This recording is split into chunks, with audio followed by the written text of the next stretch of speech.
Imagine what it would be like if you couldn't pray. As Christians, prayer is at the very center of who we are. We are a praying people. We pray because we're not in control.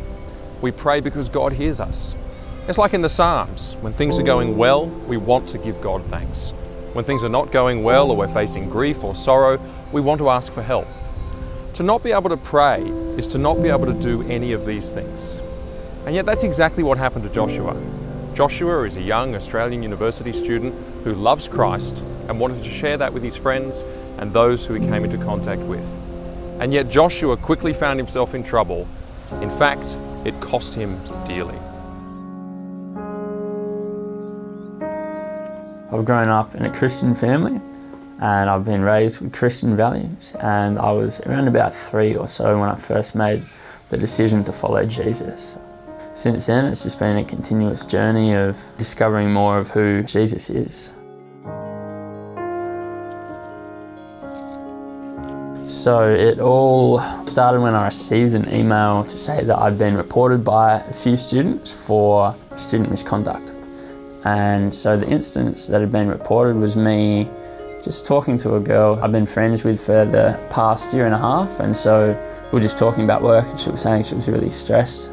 I asked if I could pray for her. She said, yeah. Something that she appreciated afterwards. She said, look, I don't agree with that. I'm an atheist personally, but thank you, I really appreciate the care. But I was then told that I shouldn't be praying for students on campus and that it's challenging their beliefs and that I shouldn't be doing that.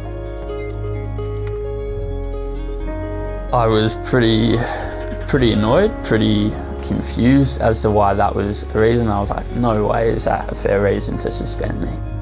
I'd been told that I needed to attend fortnightly counselling sessions to learn how to appropriately interact with my peers. I was also told that if I stepped foot on campus again, that I would be removed by security guards. So I was quite amazed by that, thinking, wow, I've simply spoken to someone and I'm now like a threat to the safety of other students. Found out through a friend of the family's through church that she'd received some help in a situation from Australian Christian Lobby. Yeah, right from the start they were very encouraging, very comforting, and just reminded me, look, like, you've been put in the wrong here, you've got God, He'll help you with this, it's worth us fighting it. We've received some great help from the lawyers there. They addressed the university, took back the suspension and cleared my record, which was a brilliant result because I may not be doing the current uni course I'm now doing if it wasn't for that. It could have prevented me from getting jobs and all of that, so yeah, I'm very blessed to have had the help. If we didn't have their protection, then a lot of people in universities in other cases would be shut down without being able to come back in that environment, and knowing now that I have that sort of assistance available if something like this happens again, gives me that freedom to be able to keep sharing with wisdom, but being able to keep sharing knowing that I have such help there. And yeah, it definitely makes a difference for me.